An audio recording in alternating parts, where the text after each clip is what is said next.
جو کہ سارا ریکارڈ اب سامنے آ چکا ہے. آپ سب جانتے ہیں کہ وہ گھڑی کیسے کس کو بیچی گئی, اسلام آباد میں وہ بکی, کس مقصد کے لیے بکی, اور اس پہ ٹیکس کتنا عمران خان نے ادا کیا. توشہ خانہ میں اس کی ساری رسیدیں موجود ہیں, جو مریم کہتی ہیں نا رسیدیں لاؤ رسیدیں, وہ ساری توشہ خانہ میں موجود ہیں. سو آپ وہاں پہ جا کے چیک بھی کر سکتے ہیں, اور اپنی بھی رسیدیں ذرا آپ دکھا دیں جو ابھی تک ان لنڈن فلیٹس کی نہیں آپ دے سکے, جن میں بیٹھ کر آپ نے ایون فیلڈ اپارٹمنٹس کا فیصلہ سنا اور آپ کہتے رہے کہ ہمیں پتہ ہی نہیں کس کے ہیں.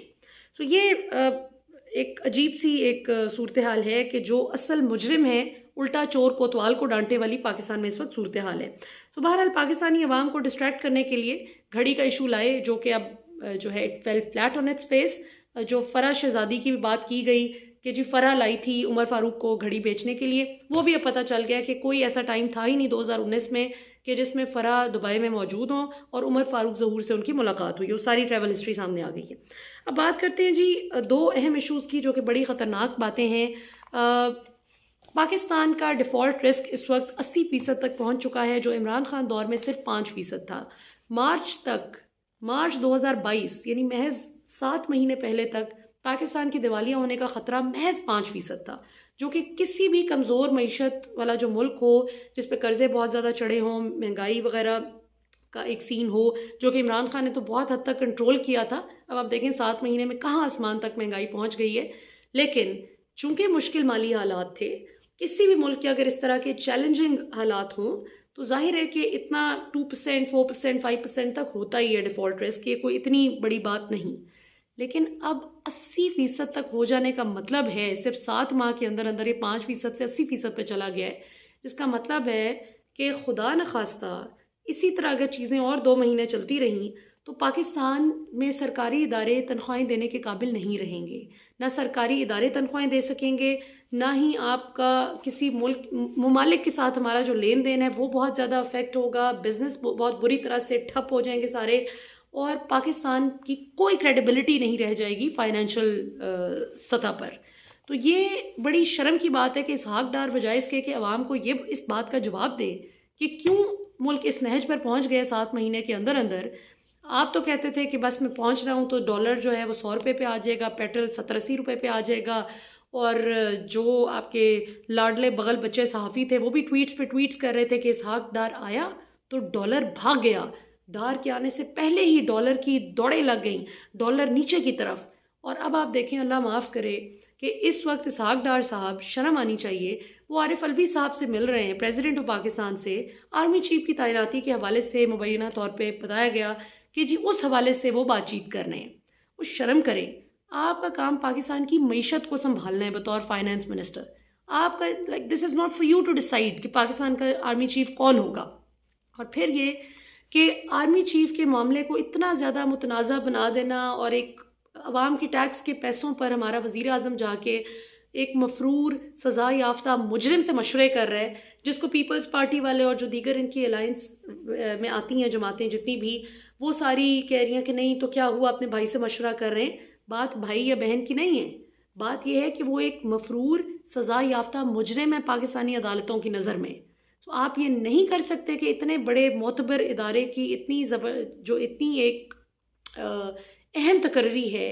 جو کہ بڑے زبردست طریقے سے جس کا فیصلہ میرٹ پہ ہونا چاہیے اور بڑے ٹرانسپیرنٹ طریقے سے ہونا چاہیے, اس میں ایک مفرور سزا یافتہ مجرم فیصلے کرے. اور آج عمران خان نے اپنی تقریر میں بڑی صحیح بات بتائی کہ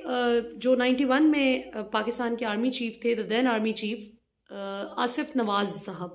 انہوں نے اپنی کتاب میں بھی لکھا ہے اور وہ بتاتے بھی تھے برملا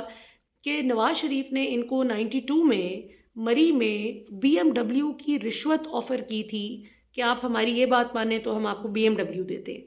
تو مقصد بات کرنے کا یہ کہ بالکل صحیح عمران خان نے ڈاٹس کنیکٹ کیے ہیں کہ ان کا شروع سے یہ وتیرہ رہا ہے کہ اپنی مرضی کا آرمی چیف لاؤ, اس کو اپنا ذاتی غلام بنا کر چلانے کی کوشش کرو, جدھر وہ غلام بننے سے انکار کرے ادھر پاکستان کی فوج کے ساتھ لڑائی. نواز شریف صاحب کی تو شروع سے فوج کے ساتھ یہی لڑائی رہی ہے نا. کہنے کو یہ کہتے ہیں جی ہم سویلین سپریمیسی کی لڑائی لڑتے ہیں, لیکن آپ سویلین سپریمیسی کی لڑائی نہیں لڑتے, آپ اپنے احکامات کی تعمیل کی لڑائی لڑتے. سویلین سپریمیسی کی لڑائی آپ لڑتے ہو تو آپ تو کبھی کرپشن ہی نہ کریں. آپ کہیں کہ عوام کا زور چلے گا اور عوام کی طاقت فیصلے کرے گی اور عوام کے ساتھ ہمیں مخلص ہونا چاہیے. سو یہ ایک بہت بڑا خطرہ ہے جی ڈیفالٹ رسک کا، اور دوسرا بہت بڑا خطرہ عمران خان صاحب کی جان کو ہے. اللہ تعالیٰ ان کو اپنی حفظ و امان میں رکھیں، آمین. اگرچہ پنجاب حکومت نے ان کی سیکیورٹی بہت ماشاءاللہ زبردست طریقے سے بیف اپ کر دی ہے. اب کوئی بڑے سے بڑا حملہ آور بھی ان کے گھر سے 1 کلومیٹر دور بھی اگر کوئی حرکت کرتا ہے تو ان کے گھر تک اس کا ایفیکٹ نہیں آئے گا، امپیکٹ نہیں آئے گا انشاءاللہ. اگر وہ 400 فٹ کے فاصلے پہ کچھ کرتا ہے، 400 میٹرز دور کچھ کرتا ہے، آدھے کلومیٹر کے فاصلے پہ کرتا ہے، یا پھر 10 گھر چھوڑ کے بھی کوئی کرتا ہے. اب انشاءاللہ تعالیٰ عمران خان کے گھر کی سیکیورٹی تو بڑی زبردست ہے، لیکن چونکہ کل وہ اعلان کرنے جا رہے ہیں کہ پنڈی وہ کب پہنچیں گے، جو کہ موسٹ لائکلی اگلے ہفتے کی کوئی وہ اپڈیٹ دیں گے. تو ابھی بھی ظاہر ہے ابھی 4 ہفتے تو پورے نہیں ہوئے عمران خان صاحب کے کہ وہ کھڑے ہو سکیں. ڈاکٹر نے عمران خان صاحب کو اپنے قدموں پر کھڑے ہونے کی جو ڈیٹ دی ہے وہ تقریباً 4 سے 6 ہفتے کی دی ہے. 4 سے 6 ہفتے تک وہ ابھی ویل چیئر پہ ہیں، جس پہ یہ نون لیگ کے میں دیکھتی ہوں کرائے کے ٹٹو، یہ جو بیچارے فیک اکاؤنٹس والے جنہوں نے رکھے ہوئے ہیں 2 ٹکے کے لوگ، اللہ معاف کرے. مطلب میں کسی کو اس طرح کی کا لقب نہیں دیتی، یہ بڑی ڈیروگیٹری بات ہوتی ہے، لیکن ان کی 2 ٹکے کی گفتگو سن کے میں یہی کہہ سکتی ہوں کہ 2 ٹکے کے لوگ ہیں جو اتنی گندی گفتگو کریں کہ اچھا جی اب وہ لنگڑا ہے، اچھا جی ایک ایسا شخص جو پاکستان کو اپنے قدموں پر کھڑا کرنے کی کوشش کر رہا تھا، اس کی ٹانگوں پہ گولیاں مار کے اس کو اپنے پاؤں پر کھڑا نہ رہنے دینے کی کوشش کی گئی، بلکہ اس کو تو جان سے مارنے کی کوشش کی گئی ہے. تو اللہ نے عمران خان کو بچایا. تو بہرحال جی آخری بات میں آپ کو اس لیے بتا رہی ہوں کہ آپ بہت زیادہ دعائیں کریں، اللہ تعالیٰ عمران خان کی حفاظت کریں، پاکستان کی حفاظت کریں،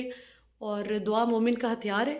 آپ دیکھیں کہ ابھی بھی دعاؤں نے بچایا عمران خان کو اللہ کی مدد سے. یہ پتہ نہیں کس کس کی اتنے دل سے نکلی ہوئی دعا تھی عمران خان کو جو لگی ہے کہ انہوں نے اس بھونڈے طریقے سے عمران خان صاحب کی جان لینے کی جو کوشش کی، چاروں طرف سے گولیاں چلائی گئیں، لیکن اللہ کا شکر ہے کہ اللہ تعالیٰ نے عمران خان کی زندگی رکھی. اور اس کے بعد بے شرمی کا عالم یہ ہے کہ جب عمران خان پن پوائنٹ کر رہے ہیں کہ یہ لوگ ہیں جن پہ مجھے شک ہے کہ انہوں نے کنسپائر کیا، میرے پاس انٹیلیجنس کی انفارمیشن ہے، انٹیلیجنس والوں نے ساری خبریں دی ہیں،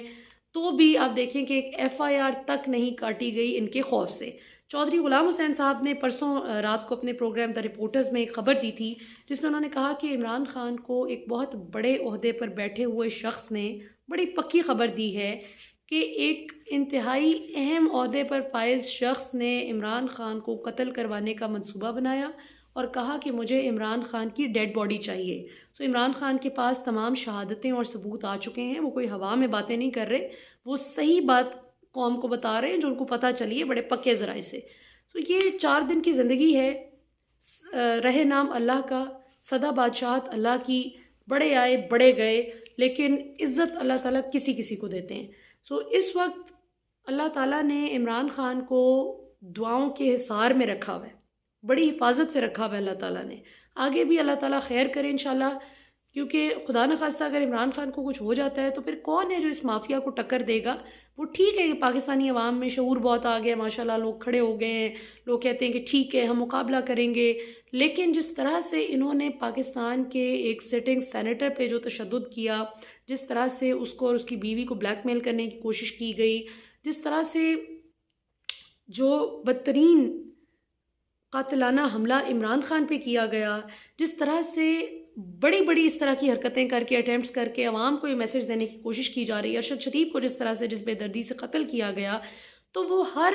حق اور سچ پہ چلنے والا جو قدم ہے اور جو آواز ہے جو حق سچ کے لیے اٹھتی ہے، اس کو ڈسکریج کرنے کی کوشش کی گئی کہ خبردار آئندہ حق کے لیے بولنا مت، آئندہ حق کے راستے پر چلنا مت. تو یہ بہت تھوڑی دیر کے بڑا شارٹ لیوڈ سا ہوتا ہے یہ ٹارچر. اس کے بعد انشاءاللہ پاکستانی عوام جو ہے وہ، مجھے کافی امید ہے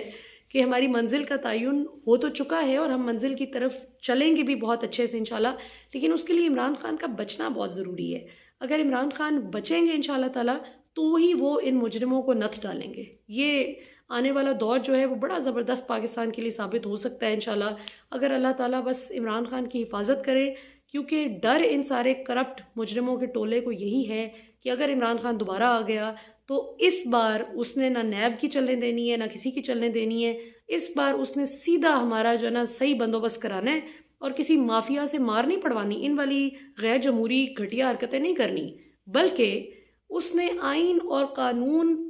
کہ اداروں میں بیٹھے ہوئے لوگ ایسے چن چن کے لگانے ہیں کہ جو کسی مافیا کی باتوں میں نہیں آئیں گے، جو مافیا سے انسٹرکشنز نہیں لیں گے، جو انشاءاللہ پاکستان کے آئین، قانون اور اسلام میں جو مجرموں سے نمٹنے کا طریقہ ہے اس کے مطابق چلیں گے۔ ابھی تک کے لیے ناظرین اتنا ہی، انشاءاللہ آپ سے اگلے پروگرام میں پھر ملاقات ہوگی۔ پاکستان زندہ باد۔